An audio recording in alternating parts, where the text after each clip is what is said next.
biblical. Tingati Kodiwa is factual. Women of power and influence who change things all for the better, who makes families ironic, who makes husbands proud and happy. What can the world do without you? Help and support only comes from you. Yeah, it's biblical. Tingati Kodiwa is factual. Women got power and the influence. The drive to make the world so magical, so magical, so magical. Tingati Kodiwa is factual. A happy family, society, a nation and the world at large, yeah. Yeah.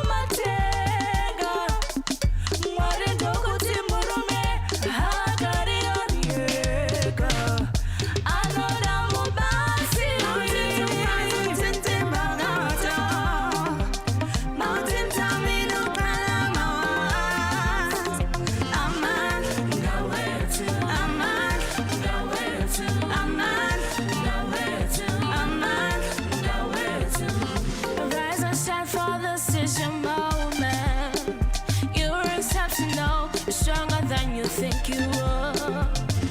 Carry power and the anointing. Oh, we are the woman of influence. Look at your neighbor, tell them neighbor you look so beautiful.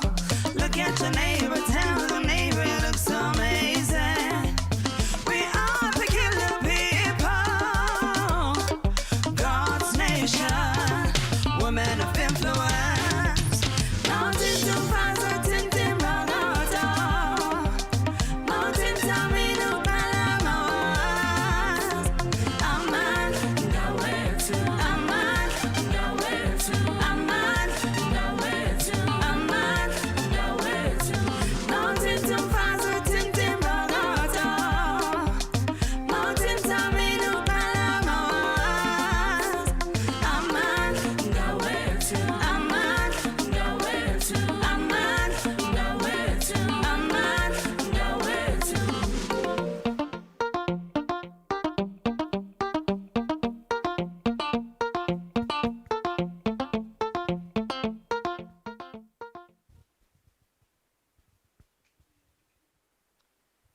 Good evening, ladies and gentlemen, and all our viewers who are watching, everyone who's joined us tonight in the studio. We are back again. Tonight we are still continuing with our discussion, understanding women and child abuse. And tonight I'm not alone in the studio. We are actually 7 of us. I've been joined by 3 men and 3 ladies. So it is indeed going to be awesome. We are really going to be looking much deeper into this topic, and it's going to be quite extensive. Let me just take a moment to introduce the people who have joined me tonight in the studio. Again with me, I've got Pastor Dorothy. Good evening, Pastor Dorothy. Evening, Mama. How are you? I'm good, Mama. It's good to be back again. Yes, indeed. We've got Sis Tisha with us, Mrs. Tsekeni, Mr. Tsekeni, Pastor Philip Mazaika, and Pastor Elton. How are you all? We are doing it, Mama. Yes, I extend to you a warm welcome. You are more than welcome. Feel free. Especially the men, I want you to feel free to speak whatever that is on your heart, because women out there, they are more concerned with what our men are saying and what they are doing in as far as dealing with women and child abuse is concerned. On that note, we are coming back after the short break. Thank you.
All right, welcome back, our viewers.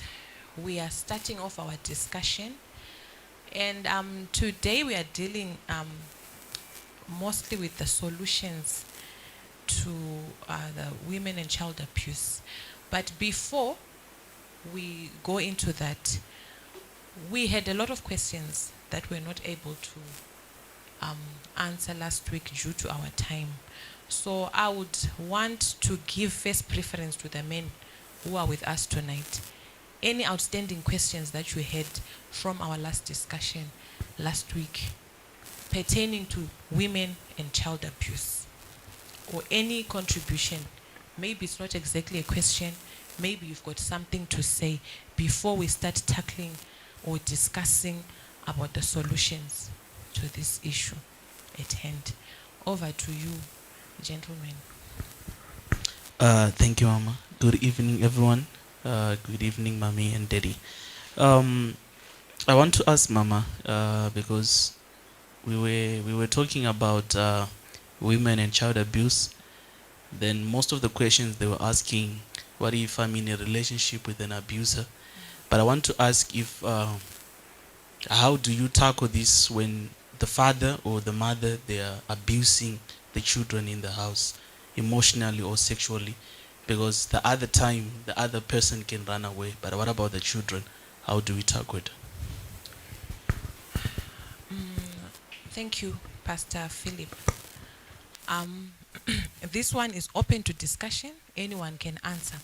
But I will speak what I think would be the solution.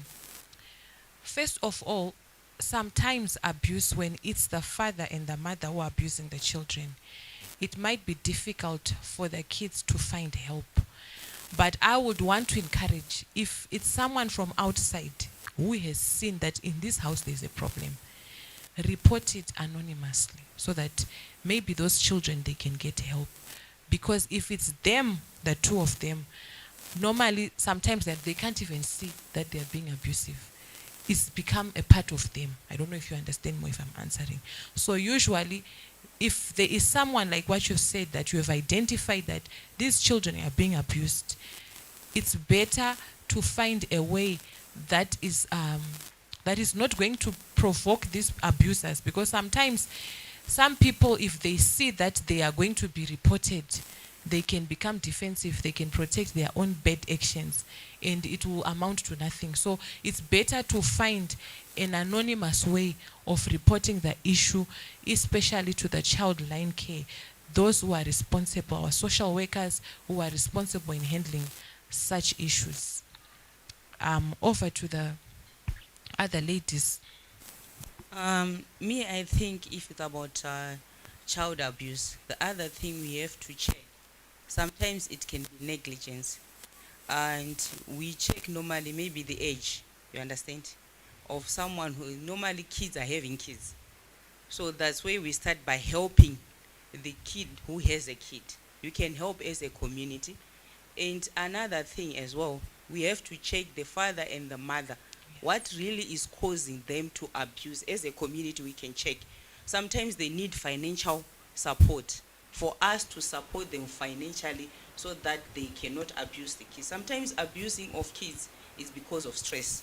Some people are stressed and they don't have means of income or anything. On those ones, we check on those things, then we can even report them or we can help them, especially for parents to get a job, to do something. Then that one, actually, I think it can help as well. Yes, I want to add something. You said something important about the parents not being in a right state of mind. Stress can make parents to become abusers, like what she said. Sometimes between the two of them, if they are not emotionally healthy, they can let out their frustrations on the children without them even noticing that that's what they are doing. Maybe they are surrounded with a lot of pressures of life. Sometimes even if money is there, but there are other issues between the two of them, it will end up affecting the way they give care to their children. It will be compromised because of what they are going through. So sometimes, which is also, I believe, part of the solution, sometimes it's good to try and sit down. That's if it's emotional abuse. emotional or physical abuse. When it's now sexual abuse, then that one, I don't want to lie, it has to be reported immediately. Sexual and physical abuse, that one we need to report it. Emotional abuse, it's better to find a way of speaking to the parents first. Maybe themselves, they are not fine. They are carrying on with life thinking they are okay, but they are not fine, not even realizing that their stresses are now affecting the way they care for their children. Anyone else with any contribution? Mr. Second, Pastor Elton. Thank you very much, Mama. I think on another hand, I think it will also be important to define abuse when it comes to children, because sometimes, like what Pastor Dorothy has been saying, that some people might not know that what I'm doing now, this is now abuse. So in other cases, we might realize that there are some children who are being abused not intentionally. So I don't know how we can deal with such a situation. Okay, I think last week we highlighted, if we were following, the types of abuse, and maybe we should do it again tonight quickly, to read it like straight from the book, the way it is. If you see this kind of behavior from caregivers or guardians or parents, it is abuse. And sometimes, that's why we also spoke about the issue of discipline in as far as using the rod is concerned. And we spoke about where do we draw the line. That's also, maybe we will do it quickly. We are also going to do that. Like what you said, we need to define. Let's just redefine. We spoke about emotional abuse, physical abuse, sexual abuse, and neglect. Neglecting is on its own, it's a type of abuse. When a child is being neglected, it's abuse. When a woman is being neglected, that is abuse as well. So maybe let's revisit it. Isn't it so? Pastor, I think you've got some points in your book.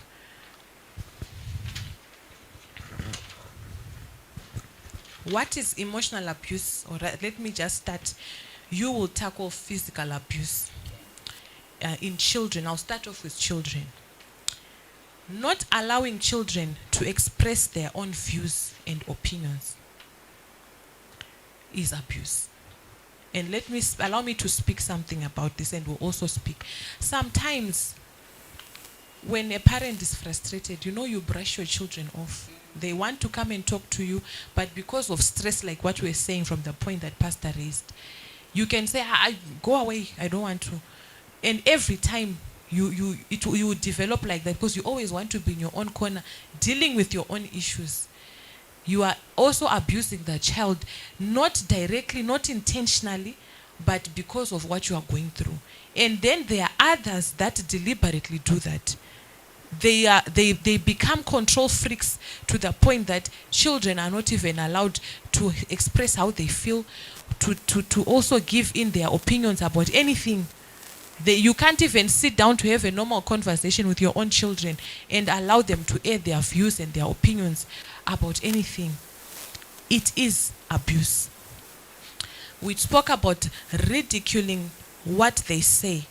When they speak, you make fun of it, or you show them, you are demeaning them, you are showing them that what you are saying does not matter or it's useless. It's abuse. Silencing them. I think it goes hand in hand, not allowing them to express. And also silencing them when they just want to speak about anything, even if not about airing their views or what happened at school. Okay, I've heard you, keep quiet. You understand? It's what? It's abuse. Frequently shouting or threatening them is abuse. Mocking the way they are, whether body-wise or the way they speak. Some they stammer, they don't speak properly. It's abuse. If they are crippled, you give them names based on maybe one eye does not look good, or it was what you call it, a defect from birth. It's not even their fault. Or maybe they got injured after an accident and you use it against them, you give them names. based on that. It's abuse. Giving a child silent treatment as punishment is abuse. Limiting physical contact with you not being affectionate to your own child is regarded as abuse. When you don't show them affection, when they, even if they want to show you affection, you say, no, no, no, it's enough. Allow them to be. It is abuse when you do that. Telling them they are no good or they are a mistake. We spoke about this. Telling a child that you were not even supposed to be born. I don't even know how you came. That is abuse. Preventing normal social interaction with peers and others. It's abuse.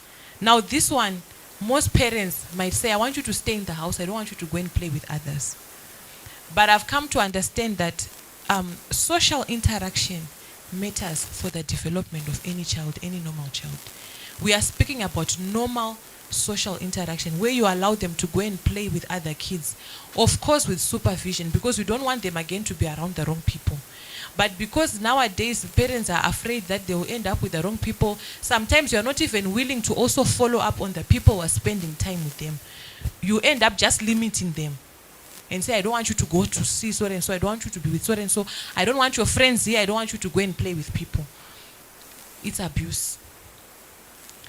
Ill-treating another person in front of the child, for example, through domestic violence, it is abuse. When you are beating your wife, when you are beating your husband in front of your children, it is abuse. Then bullying is abuse to children. This is emotional abuse. Let's hear about physical abuse. Physical abuse, normally it shows, you can physically see that this child have been abused. It involves actually hitting the child. In some, they come to it comes to the extent that they burn actually with cigarettes. I remember there's a story which we read. A child was being burned like with the cigarettes all over the body. That physical abuse as well, even suffocating them or beating them without boundaries. Last week we spoke about boundaries. To the extent that their bodies, they are injured, they have wounds. That's physical abuse. Shaking them, throwing them. Their parents, when they are angry, they just lift the child and they throw the child there. That's abuse. You are shaking them, you hit them, biting. There are parents who do that.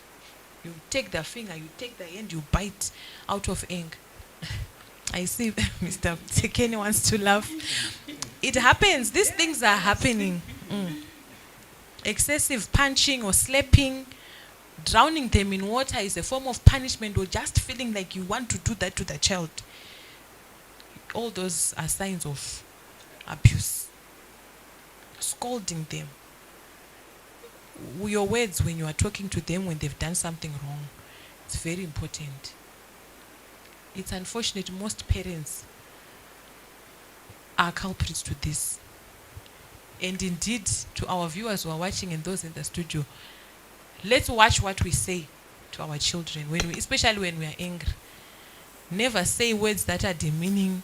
Don't scold them, because the danger with words, they sit in the heart and they will kill their confidence. If you as a parent or their caregiver, remember you are the first role model that they look up to. So now if you are always using harsh words and hateful words to them, they will grow up believing that nothing good will ever come out of me because of the words that have been said to me, or the way they speak to me about everything. Tying or forcing a child into a stressed position, it's abuse. Withholding sleep, food, or medication. Anything that you know that is their right, they're supposed to have it, and you withhold it from them, it's abuse. Also, the type of weapons we use when we are disciplining children, it's important. It is also going to define whether it's discipline or it's abuse. Remember, we spoke about corporal punishment being a taboo now, or being illegal in other countries. It's not every country, but in some countries it is. However, when we decide to use a rod, let us be watchful which rods we use. Some will really end up being like you are abusing the child.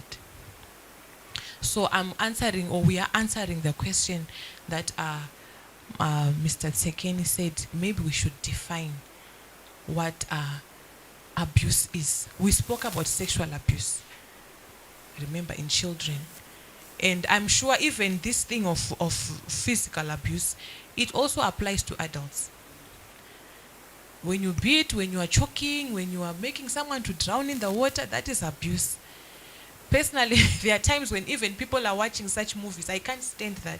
To watch someone being put in water like this, even if it's an adult, I can't watch those things, because it's traumatizing. It's abuse. If it traumatizes you, if it leaves you in a nervous disposition, you must know that there is abuse there. So I don't know if we have answered you so that you will carry on to the next point. Yeah, thank you, Mama. You have answered me. So now, which will bring me to a question now. I don't know if it's a question, because sometimes now some kind of abuse, according to how you defined it, some types of abuse arise through matters of like you want to punish a child after the child is wronged, or you want to try to detain a child, but now it will end up becoming worse now, to an extent that now it will come to some of your definition of abuse. It's true.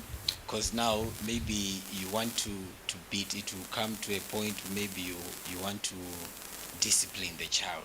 Then that's when it comes to using a dangerous rod that will end up becoming an abuse. Or maybe you say, okay, I want to punish you because of what you did, then you drown the child in water now.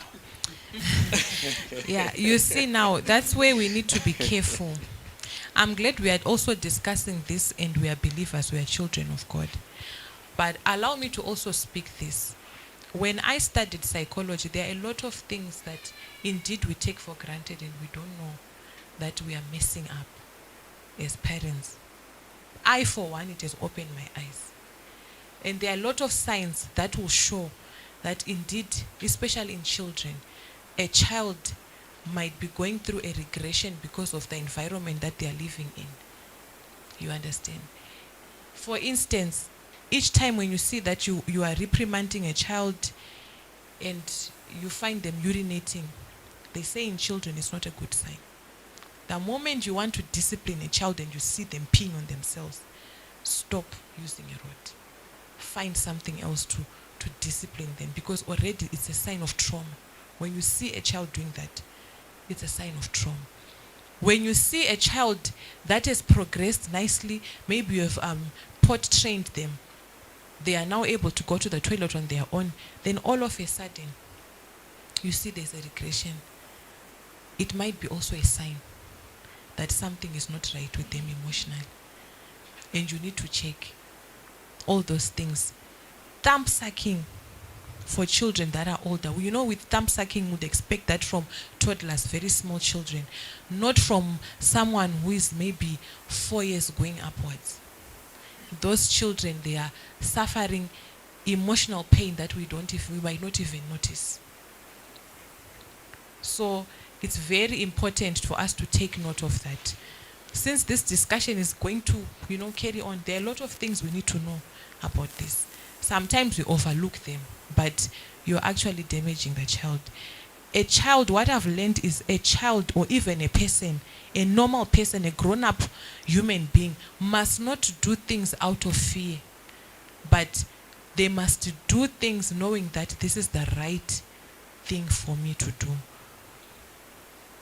So I'm sure now we come to the point that you've raised. There's a very thin line between discipline and abuse, because sometimes you want to really reprimand your child from doing something, and sometimes what will then make parents to use harsh measures is also because of the response of the children. When they become stubborn, you're trying to tell them, don't do this, they are becoming worse, they are stubborn, they answer back, or you feel like, let me add the measures of punishment. And in adding, sometimes even you, out of frustration and anger, you end up maybe drowning them in water, like what you said, or you end up using a very dangerous weapon to beat them, and they'll end up injured. So, like your question, we'll give it to the floor. Pastor Elton is here. Help us to answer this one, Pastor. Okay. Where do we draw the Pastor, line? It's answered. Because when it comes to children, with the kind of discipline we need to give them, it also differs. Like, I've got a 6-year-old daughter, and I've got let's say there's an 18-year-old guy, 18-year-old son. I would discipline this 18-year-old son. I'm trying to look for measures that are stiff. That's where now, I don't know now if I become too hard on him now. I don't know now if it's gonna be defined as abuse. Because I will also think that now this 18-year-old boy now, I need to dip him in water so that he can feel that, no, daddy is really angry. Of course, a 2-year-old girl, I know that I will speak to her nicely, or I can just detain her in a naughty corner there. But when you are talking of an 18-year-old boy now, probably I need a whip. Then I can try to inject into his mind that what he has done is really not what he has done. If he is to do it again, he will remember that beating. Yeah, like So I I said, don't know. it's a tricky situation, especially in the world that we are living with now, with a lot of rights. You understand? You might be fine with your son in the house. He might understand. But a neighbor might see you and go and report you. You see where the problem is. And last week, I remember Pastor said you draw the line. There is like excessive like beating that you see that you are beating your child and he's bleeding. That's an abuse. You are no longer disciplining the child. Actually, you want to kill the child. So find a way. Yes, you are disciplining. Yes, you are beating the child, but draw the line that you won't. Actually, don't do it when you are angry. Normally, when you are angry, you can even use fist instead of using a rod, because you are feeling that he feels like he's a man. Also, me, I'm the man of the house. So don't beat whilst you are angry, because normally you are using your anger. You are taking out your anger on him, and draw the line. Don't beat. You are disciplining. You are not beating him to death. And sometimes when you've seen that a child has reached those levels, you can take them somewhere else. It's allowed. Or leave them, let them be. Tell them, you know what, as for you, I'm going to leave you. You do what you want. You know everything. Leave them. Let them decide. What I've learned even in psychology, that's the worst punishment you can ever give someone. To say, I'll let you be. If you want to come home 2 a.m., come back home 2 a.m. I will not ask you. We are just going to leave you. Live your life the way you want. Number one. Number two, other ways to help a child like that, seek counseling for them. You have beaten them. You have tried everything. They are not changing. Find somebody else who is not you, who can speak to them other than you. Let them be. Tell them, I'm letting you be. When you are ready to be a good person or to change in these ways, you are going to make a decision to change. Another option is find somebody else to speak to them. Maybe your own sister, your own brother, or qualified counselors to help such a child. Rather than you ending up, because I'm sure even you don't feel good after that.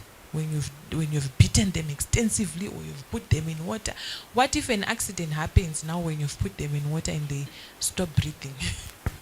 How are you going to feel about yourself? Those are some of the dangers. Someone can die. Your child can die. And how will you feel if they died in your own hands because you were trying to discipline them? Those are some of the things we must look out for. I know they are very naughty children that they will drive you crazy. You will not know what to do. But at the end of the day, let us remember that you are always supposed to be the bigger person, because you have always been a caregiver. you are the guardian. So you really need to think and come up with the right solution to their uncalled for behavior. You really need to come up with the right solution at the end of the day.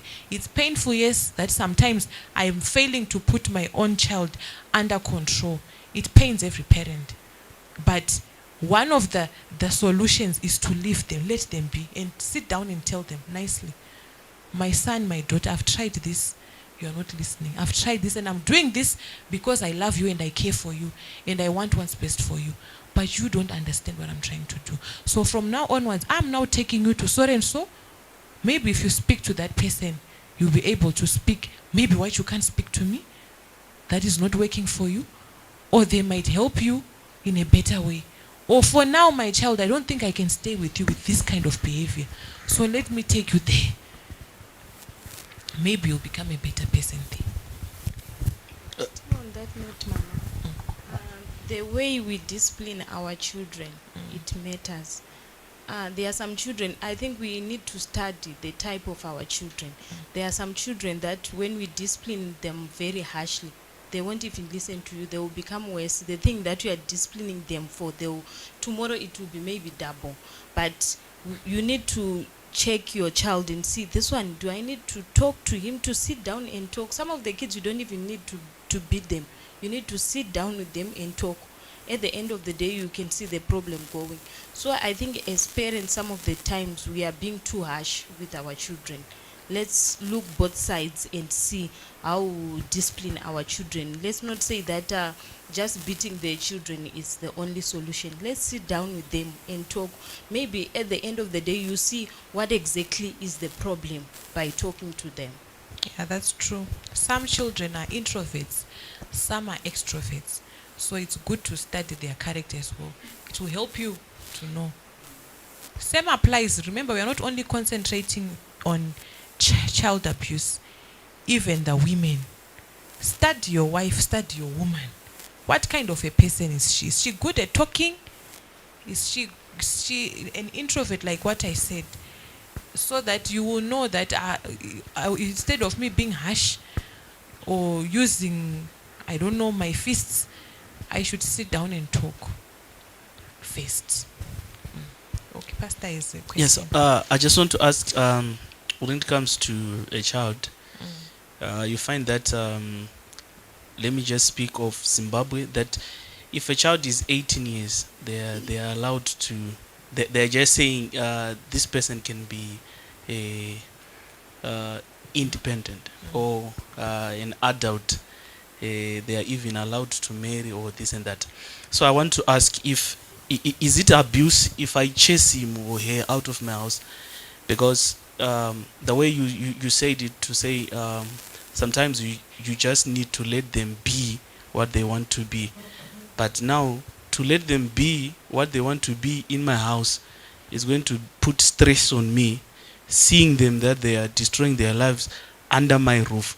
So if I chase them out, is it an abuse so that they would be what they want to be, not within my... I am going to speak for myself and extend this to the others. I would think there's nothing wrong with that as a parent. My child, like what I said, as long as you, whatever decision you come to, like you're speaking about these ones that are adults, make sure you sit down with them and talk to them properly. You are not angry, you are not harsh, but you are speaking with a sober mind, and make them understand why you are releasing them. It's a very tricky situation because a child who's 18 years, I would not really think they are ready to face the world. In my own understanding, there is still a bit of immaturity that might be in them, especially when you measure with such behavior like what you are saying, that you will see with the traits in their behavior that this child is not good in their behavior. But at the end of the day, if you still feel that even if I take them away, you still have that pain, that's why we suggested maybe look for other family members that can help you. You need now to engage other people from outside, like counselors, your brothers, you as a parent, your sisters, your mother, the grandparents if they are still there. also begin to speak to them and say, I'm having a problem with this child. Is it fine maybe if I take them to the uncle, I take them to my sister, or I will begin counseling sessions for them? Or to your pastors, yes. For also spiritual help, if you believe in that. I don't know. Evening, Mama. Evening, everybody. I have a question.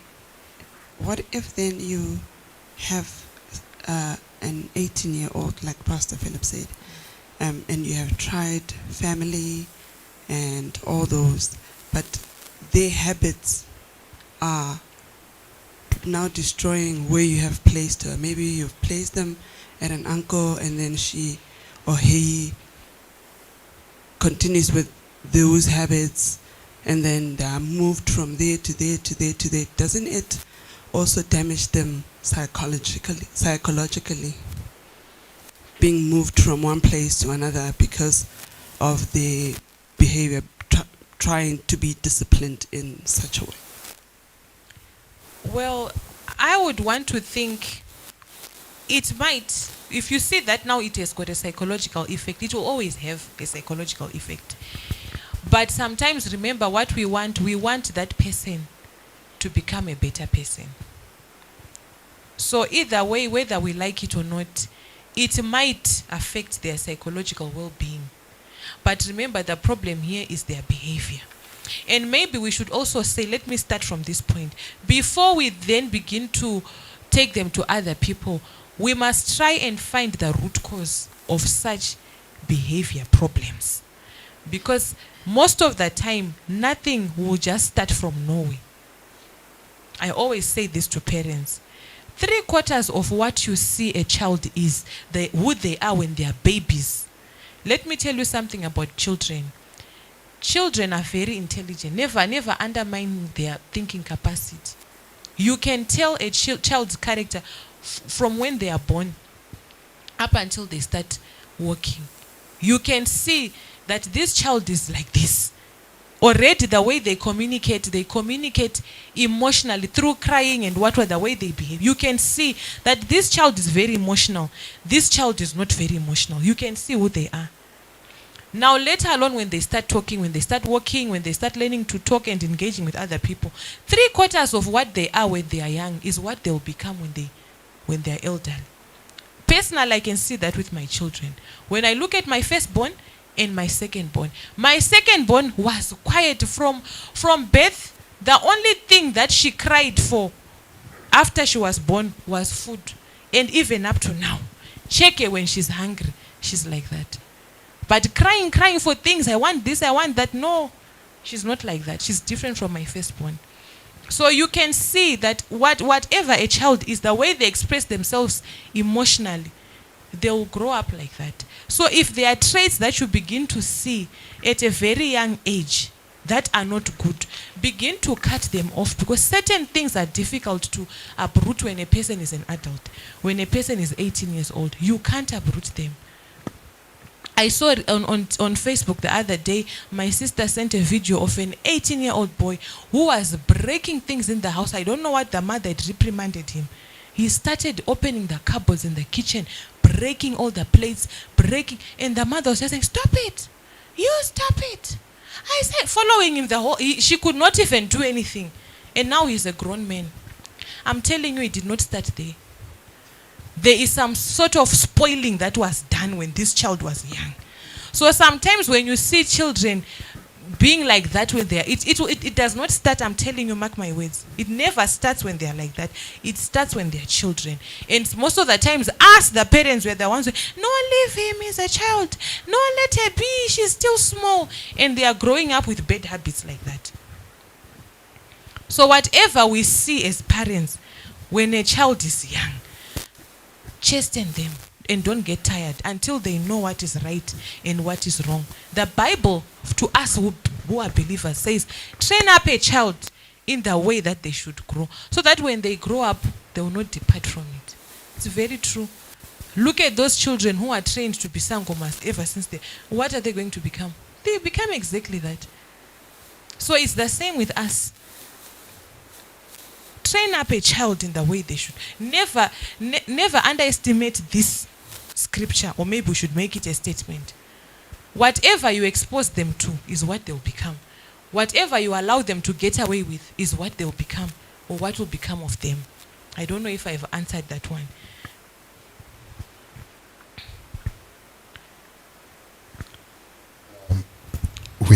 We have a contribution on YouTube from Godfrey Tlongwani. He says, at the age of 18 years, they are not yet mature unless if they are still under your roof, you teach them full responsibility, i.e.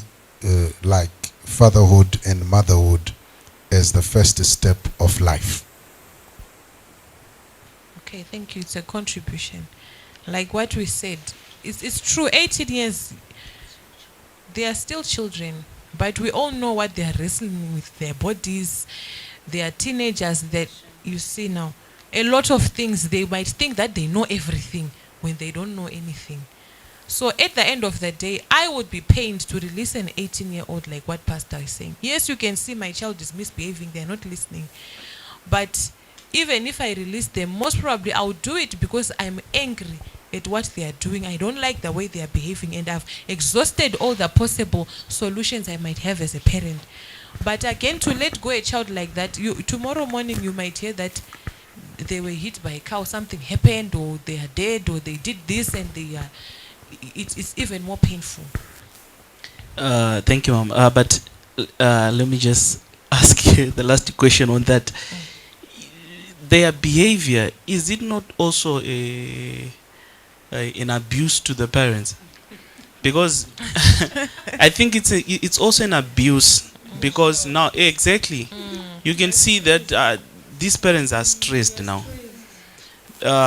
Let's just go back to his example that I'm having a 6-year-old girl and a 18-year-old boy. You find that if I'm stressed by him, like what the video that you saw, that the mother now was saying, stop it.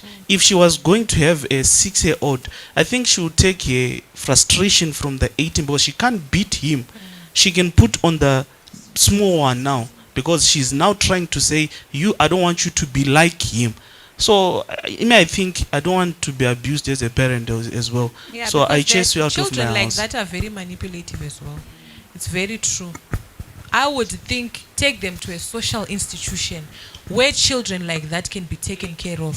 Tisha here was saying, what if it will affect them psychologically? When you have exhausted all options, take them to such there are institutions who take such children. They will know what to do. They are trained for that, how to handle them. And rehabilitation centers, they will start from the root cause. Maybe you as caregivers, you are just going to be called to give them a history. How was this child when they were growing up? Only them, they will know how to deal with such children.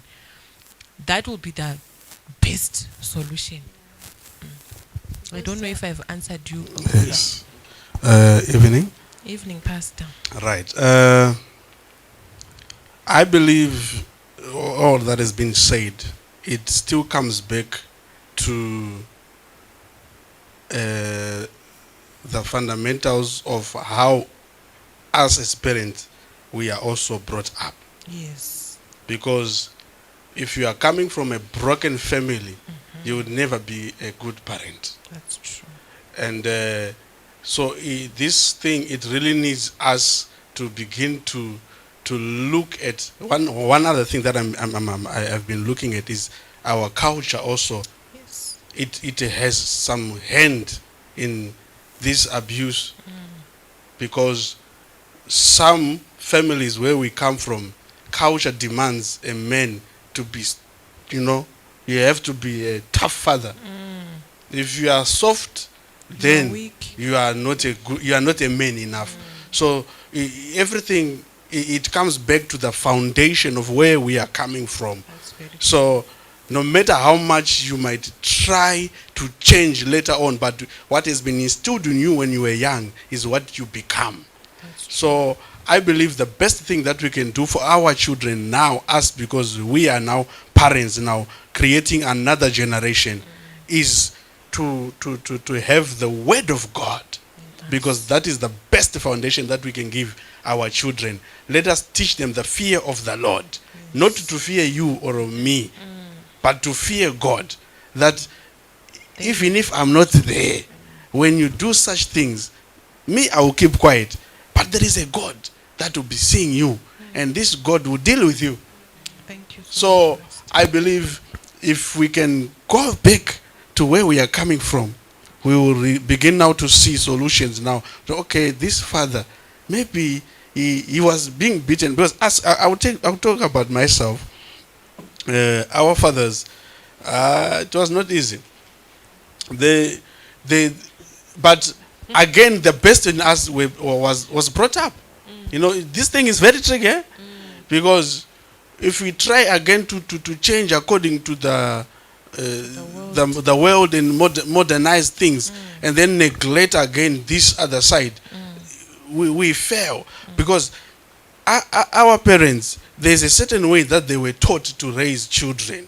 Okay, they were not having books to study or sit and watch a TV to help them, but they had elderly people that will sit down with them and tell them, you know what, this is what a man should do, this is what a woman should do, and this is how we raise children. So I will give you an example of us now growing up with our fathers with such knowledge. You know, where there are some things that you were saying that is abuse, like what Pama was saying now. In that time, even us as kids, we do not know that is abuse, but in its being abused, it helped us to become better men. So that thing is very tricky, because let's say a child like this one the Pama is talking about, that he does not listen. First, the mother is the one who begins to talk with the child. There's an order of discipline. It starts with the mother. The mother talks, no listening. Then the mother beat, continue. You hand over to the father. When it comes to the father, it's the highest office. So the father, he has to make sure that the solution must come out. Because from here, there's no other solution. So he will beat, as we were beaten. We were beaten that you spend 1 week, bumps they're swollen. But that beating, it remains in you. Okay? To the extent that when you do something and Mama said, do not do this, I'll tell your father, you will remember that kind of a beating. But now when according now to our definition again, it's abuse. But that abuse, it has disciplined me and put me in a place where I'm now being able to be controlled. So I don't know. Thank you, Pastor. Like what you have said, that the father does not need to be tough. And you said we need to teach the children that there is God, and they must not fear us as parents. They must just fear God. Isn't that the Bible says you can't say you love God yet you hate your brother? You can't say you love God that you have not seen. I think that that toughness, like what you have said, that this thing is very tricky. I think also that toughness it's needed, because they can't just fear the person that they've never seen if they can't fear the Father. Because if we just say fear God, in their mind, they're like, but we have never seen God. Because sometimes it goes also with the age that, do they understand that there is a God in heaven? Yes, we teach them the biblical ways of the biblical ways, so that they will have that mindset of there is God who is in heaven. But when it comes to discipline, don't we think that as fathers, I'm not saying let us be abusers, but isn't that we just need that toughness as fathers also as a measure of discipline, to say what you have said, that if the mother fails, the child must just know that my father will come up with a solution. But now if the father now is too soft, don't you think that the children also takes advantage of that? Yeah, it's true. And I would want to make a comment. I don't know, there are also ladies, they will make a comment on what Pastor Elton said. That some of the things we read out, I think especially on emotional abuse. Things like sexual abuse and physical abuse, I think those are more clear. But emotional abuse, I think that's where the problem is. Like, let's take, for instance, silencing them. I think a child should be trained how to speak, when to speak, and what to speak. They must understand that. When we say silencing them, it does not mean that we must just allow them to talk anyhow, especially to elders. Then where would be the aspect of respect? I'm sure that's where pastor's points are coming in, that some of the things now that will be said, it's abuse. So should we just allow children to speak anyhow, especially to elders? Should we allow them to be disrespectful simply because if we tell them to keep quiet, we are being abusive? No, I think we must know where to draw the line. This silencing, I think that is being spoken about. I'm using silencing them as an example. There are a lot of other issues here. Is when you deliberately deny them access to speak out, like where it's necessary, not when they want to complain or say something that is hurting them. It's abuse. Allow them to speak when it's necessary, not just to silence them, even when they want to express themselves, something that is natural. I don't know if I'm making myself clear. Pastor, you said something about when we're growing up. It's true that there were things that helped us to be what we are today. I still remember there's a day I was beaten by my father. I was sick. I had a problem with my eyes, and this problem was contagious. So he said, you will not go and play with others until you are fine. They call them pink eyes or something.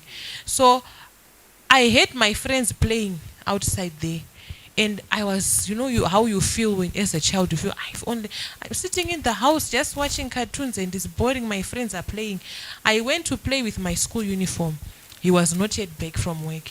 So he came back from work and he passed me in the road. I was playing. He didn't reprimand me in front of my friends. He waited for me to come back home. When I came back home, I'm sure he was waiting for me. When I entered the door, I was with my friend again, and my friend wanted to say, tonight, come and sleep over. You are going to sleep over at our place. So the moment we entered, we found him standing in the middle of the house, holding his belt. And immediately said, what did I tell you? You are sick. What if all those other kids are going to get the same problem that you have? And he beat me that day. I think I'm the first child that was beaten by my father.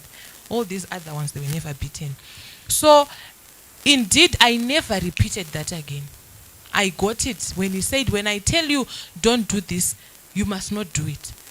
I got it. So, there are now he never said hateful words to me, I don't want to lie. But he beat me for something that he knew. I told you not to, and I told you the reason not to do that. And you didn't listen. For that reason, I'm going to beat you up. Next time, you'll not do it again.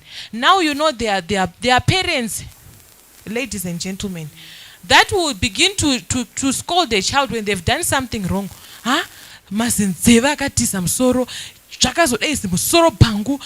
does it have to do with what I've done wrong? You understand? Those are ridiculing words. At the end of the day, yes, maybe I've done something wrong. Why are you saying now I look like Humpty Dumpty? Hey, what your body is like this? You big-headed fool. What? You see all those words. Those are not nice words. At the end of the day, yes, I might get your point that I've done something wrong. But what is the point of you saying my ears are too big? They are running away from my head. Why were you saying that such things? And you are my parent. You are a caregiver. Someone who's supposed to be encouraging me and giving me love and showing me proper direction. I think those are some of the... some parents, they even use vulgar words.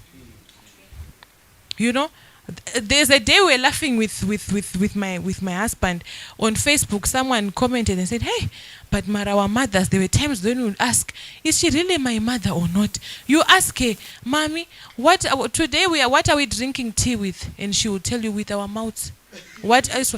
Such answers that if there is no money to buy bread or whatever, you could have said it in a nicer way.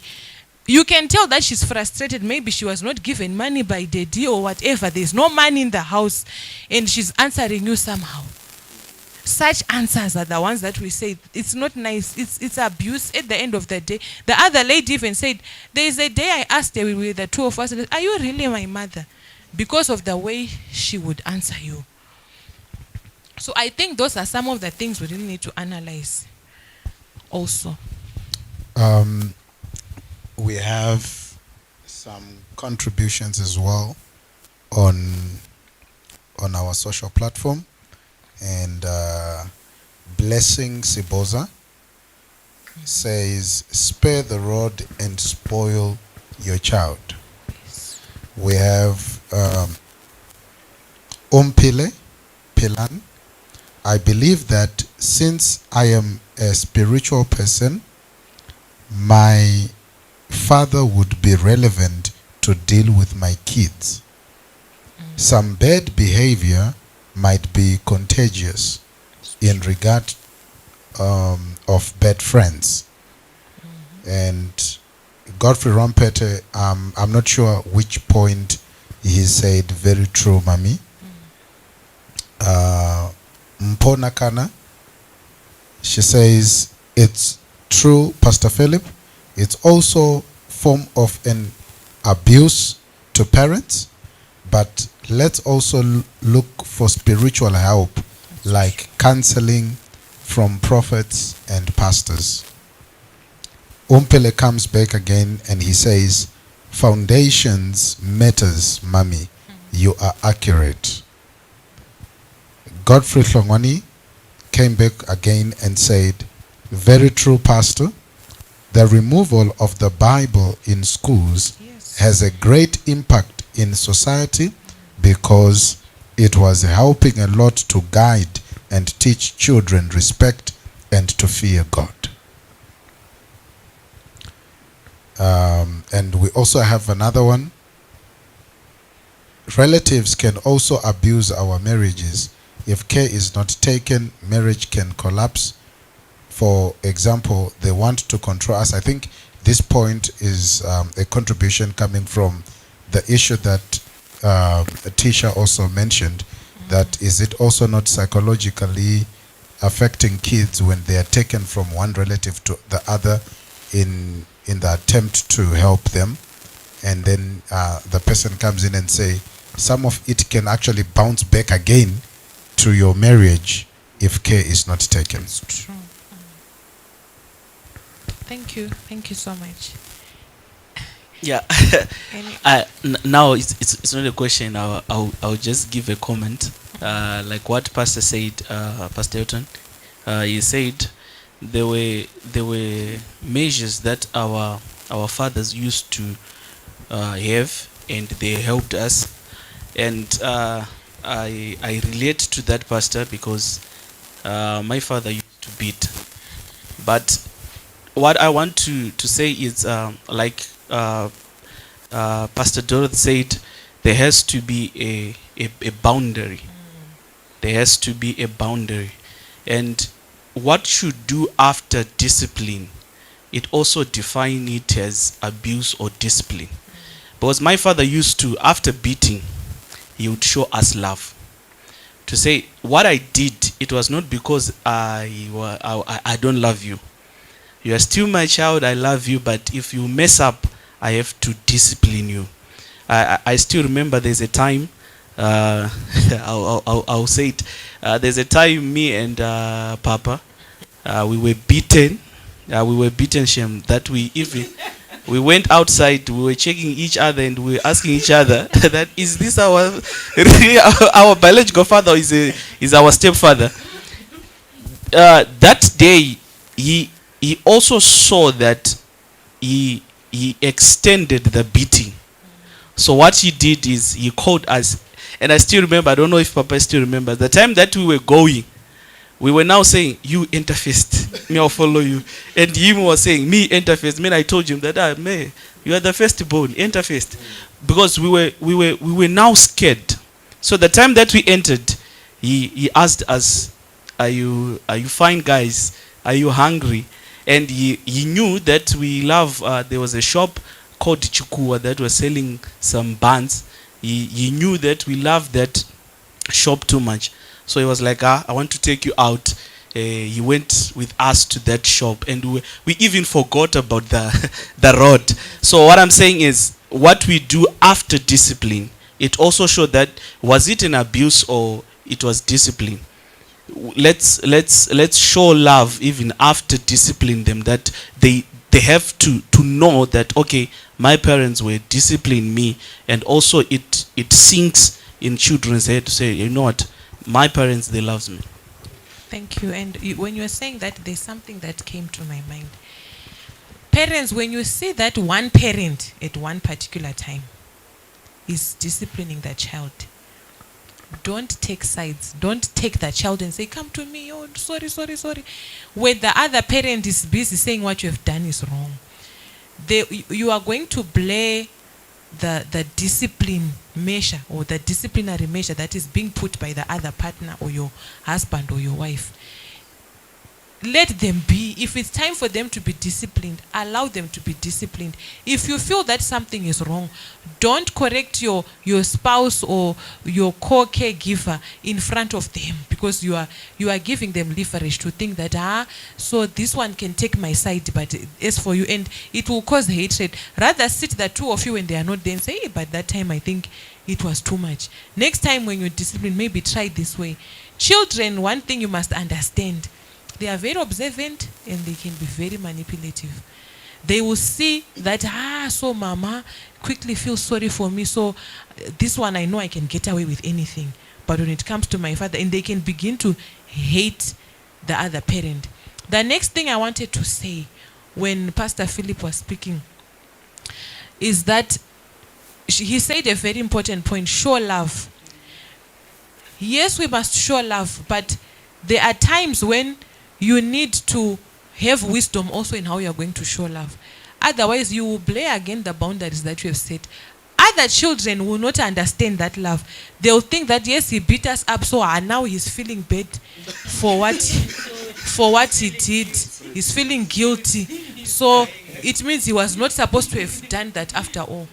We can still get away with what we want. So they still, I like what you said when you said he would then tell us that, I don't hate you, but I don't like what you have done. Thank you, Pastor, for your contribution. We have another one, and it's a hot question. Kitibone Pitlele says, "Good evening, mommy and family. What you are saying is true, but my worry is, why is it that most pastors' kids are rebellious? What needs to be done because the society look up to them?"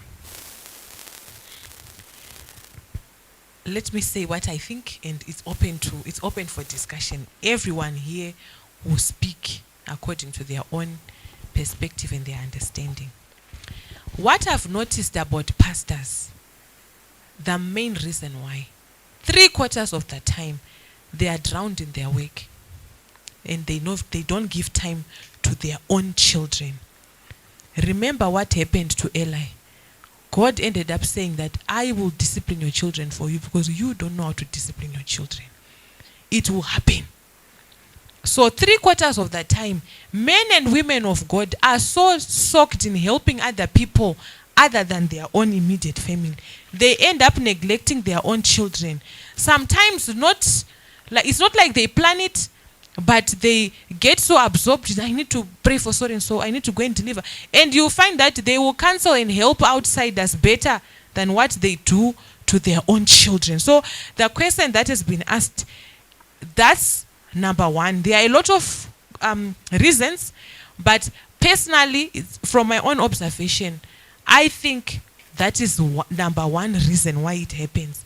They neglect their own in the name of fathering the flock that God has given me. Over to you, ladies and gentlemen in the studio. Me, I think what you're saying, Mama, is right. Most pastors actually, they don't build a relationship with their kids. Yes. They dedicate most of their time doing God's work and leaving the kids. Sometimes kids, they feel neglected because you leave them with a maid. She's the one who knows what the child. And these days, actually, we have a tendency of bribing kids with the technology, with the games, with you don't even know what they are watching, with the tablets, with phone. So at the end of the day, the pastor is not there 24/7. You are doing God's work, and your children, you don't even know what they are watching. You don't even know their friends, to the extent that some of them, they don't even attend parents' meetings at the schools for their children. That one also contributes for them to become rebellious. I feel that society is also putting pressure on pastors' kids to be perfect because they are pastors' kids, not allowing them to actually make their own mistakes. So I feel that they also have their own mistakes to live throughout, but also not forgetting that discipline has to be put in place. Okay. Hallelujah. Can I say something though? Remember, as pastors, charity begins at home. You are a pastor to your family first before you go outside there. So it must be something that we are here, men and women of God here. Let us be very careful. I don't want to lie to you. Let us be very careful, because indeed, remember, it's there in the word of God. Even when an elder is being put in position, what does the word of God say? Even the way you run your family. Because everything about you preaches also to the people that you are ministering to. So it's a very important point. It's true, the expectations out there, they are also high, and it puts pressures on them. But I can't be helping you, Tisha, to be a better person, and I'm not even putting it. Let Naisha go astray when I've put effort. You understand? Let it happen, not because I was never there, but because of her own life decisions. Then we will really say, yeah, let's allow them to make their own mistakes. But not because she will stand up and say, yes, Mama, you were never there for us 3/4 of the time. Yes, Dad, you were never there for us 3/4 of the time. You were in church. When we want to spend time with you, you were not there. You are in church. When I say there's a parents' meeting at school, you say, I'm going to preach. You can't even make time to say, remember, you are still a parent. The fact that I've given birth to that, it's my child and she's my responsibility. It's my responsibility. I should not expect the church to do that for me. I'm the one who carried that 9 months together with the father. He's there. So we must take responsibility. If they go astray tomorrow, it's fine. No one is perfect. Everyone is allowed to make their own mistakes. But it must never be because I deliberately neglected them, or I turned a blind eye in the name of I need to attend to the flock of the church all the time. That is true. Thank you, Mama. I like a point also that she says society puts pressure on the children, because remember, the call is not upon the children but it's upon the parent. So now, according to society, they define pastors' children as holy as their father is. So that kind of pressure now, if they don't get the proper help in terms of their father or their mother being there with them, they can get out of the way actually. And then another thing also that can happen is this: as a parent, you must understand that I'll give you an example of currents or electricity. Electricity is made of negative and positive. Without negative, there will be no currency. So in life, sometimes we try so hard as parents, especially when we are pastors, to make sure that we raise the perfect kids. Do you understand me? and then we do not allow them also a little bit to become themselves whilst they are growing up. And then that time that you are not around now, let's say they are in at college, you are no longer there now. They now explode because they have never been exposed to a certain environment that they were supposed to be exposed to when they were growing up. So we need also to take care of that element of trying to be too perfect, raising too perfect children. You must allow them to go in there and be mixed up with all kind of situations, and then when they come back, be a parent that will guide them and help them every step of the way. Because the day that you release them like this, they are gone. And another thing, the last thing, is it's spiritual again. Yes. Remember, you are a man of God. You are casting out devils. You are those devils. They will try to shame you. It's not about the kids, but it's about you as a man of God, so that people, they will stop believing in you, that he's not able to what? To manage his own house. It's just spiritual, that also needs prayers from you as congregations. Help us to pray for our kids, so that these demons that we are casting from you, they don't go to our kids. Yes. Thank you. It's very true, Pastor. Hey, when the Bible says pray for your leaders and your pastor, it's true. Yeah. It's true. Yeah, it's true. I wanted to say along what Pastor said. I think it also takes the society to understand that these kids, they are also humans. They are not supernatural. They are kids. They are also kids like them. They are not anointed. They are not anointed kids of the Holy Ghost. Yes. But in my language, we have a say: if someone gives birth and we come to see the baby, we normally say makorokoto. Then the mother or the father says ndedu tese. It simply means whatever that I have, it's for us all as the community. So as congregation or the community, we also need to help our pastors. Remember, they also have pressure. In as much as the pastors are helping other kids, let us also help their kids. Because most of the time, you find that the church wants to sit on top of their mistakes, to shame the pastor, to say, okay, you see your pastor, you understand. Even their friends sometimes, they want to bring out, to say, you pastor, you are too much on us, what about your kids? So they influence them to do stupid things, so that it will come back again to the pastor. But also to the pastors, we are the pastors at church. In the house, we are fathers. I've seen the children sometimes. I was saying this in the morning with my wife. I think my wife, I'm a prophetic man. The thing is, sometimes children, they end up having other sources of information based on our parents. They are too busy for us. I was saying to my wife, you find that if a child, let's say I'm busy with something, maybe I'm on my books, or I'm on my laptop, or I'm doing something that is important.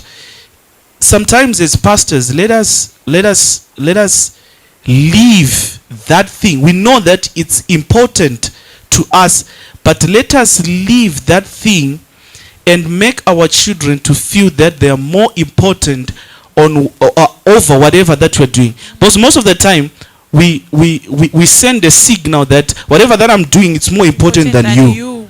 So let's one day close that laptop. I know you are doing something important, but close it, attend to them, then they'll feel like, okay, I know my father, we have the first priority over whatever that he was doing. So whenever now we are sending messages to them, we are preaching to them, they accept it. Remember, they also need salvation. They also need to be preached to. But they can't now receive your message if you neglect them. They'll be like, you just want us to hear about your God, but you neglect us as your father.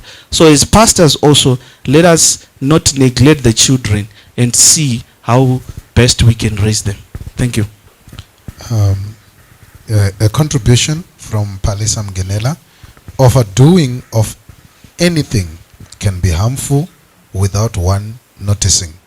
While we can ask God for wisdom on how to handle issues without destroying the right foundation one created. Thank you. Pastor Philip, thank you for what you said. It's very important. These days we are blessed. When we buy decoders, we've got PVRs and what we can record what we want to watch. So sometimes you said a very important point. We can leave everything and be with our children, because at the end of the day, it's not about the money you spend on them that matters. It's about the time you spend with your children. It's heartbreaking now when they are grown up and they see that you have spent so much time on other people that you could have, on other people and other things that you could have made other plans for you to be having, and you neglected me. And you know what? When time is gone, it's gone. You can never get it back. Time is flying, especially those with little children that are grow up with them. Let's grow up with our children. It's very, very important. Let's not allow our children to grow up bitter. But you used to say, I'm busy doing this, busy doing what? Watching TV, busy doing what? It's very, very important, and it's something that is very touching, especially to me. I think also the other day I've been speaking about it with my husband, that you know what? Let's not make these children at the end of the day to complain and to hate church, number one. Number two, to end up feeling like we don't love them. We can sit down and spend so much time in counseling, sometimes even in our own home, but we can't spend equal amount of time with them just talking, watching cartoons. Several times my son will say, Mama, I want to watch, come and put for me Paw Patrol. Then I'll put for him, I'll also come and watch what I want. He will come and pull you, come and sit down with me and watch with me Paw Patrol. That's the day I saw that this thing is it means a lot to them. And sometimes they are hating inside because they feel like we are just like rags. We are thrown there. Watch your own cartoons. Do what you want. And we don't even want to enjoy with them what makes them happy. To also share that joy with what is making them happy. I think our time is up tonight. We didn't even touch on the solutions, but I'm sure tomorrow we'll continue. Pastors, Mr. Tsekeni, tomorrow we are here again. Sorry, Mama, to cut you. I think there's one point that has been neglected here. When it comes to children of pastors, I understand this spiritual thing of the devils cast out and they fire back. I understand that. And also as parents, also sometimes we neglect our children. But also I think when it comes to pastors, children are very manipulative. And also they learn by observe. They can observe that my father is a pastor, he is soft. Children, those people are very dangerous. Yeah, they can observe. They observe everything and they take advantage so much. They can observe my father is a pastor and he is very soft. So now they take advantage. And for sure, the pastor will be very soft, for sure. In other cases, I know, like my father, my prophet, is not soft though. So they can take advantage of that. And now the father, the prophet, or the pastor will now be very, very lenient with the child, will sit him like, yes, sit down, my son. It goes like this, like this. But, if we want to face reality, when it comes to children, yes, it is true we can sit down a child and talk to him nicely. But if the child will not change, there is something in me that also tells me that I have failed as a father. That's why when we read there, when it's written understanding children and women abuse, I also get worried. Why is it not written understanding children, women and men abuse? Because also there is some kind of men abuse, that I also feel that I've been abused, that I failed to discipline my own child. So as a man, I think when it comes to pastors also, some of the pastors, they carry that kind of softness, that they will say, okay, God will deal with the child. But I think even God had to deal with the time of Noah, he had to show wrath. Children also need to be shown wrath, that okay, I can destroy all of you with rain. Because even our God did it. Our God did it. Hey, Our God did it. It's biblical. So yes. no, you know what? Let me just say this, because we are rounding up. We are about to close this session. When the Bible says train up a child in the way there were no exceptions there. It never says a pastor or a what. Whether you are a prophet, you are a pastor, we are all in the same category. So I think pastors just need to be affirmed on that one, that you know what, you are not an exception because you are a man of God. You still need to discipline. Like what Pastor Philip is saying, that be a father also at home. Maybe being a man of God to your children will be an advantage, but be a father. Let your anointing be an advantage. I don't know if you understand what I'm saying. Let it be an advantage, but be a father, be a dad.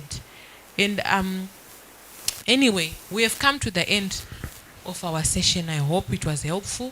We are continuing tomorrow. Please tune in again to our viewers. And our guests in the studio, you are welcome tomorrow. We are continuing with the solutions now. I'm sure some of the solutions were also coming in through the questions, but we are going to look at them deeply tomorrow. The solutions to women and child abuse with the help of the men. Thank you so much, gentlemen, for joining us. Thank you so much, ladies, for joining us. Feel free again tomorrow.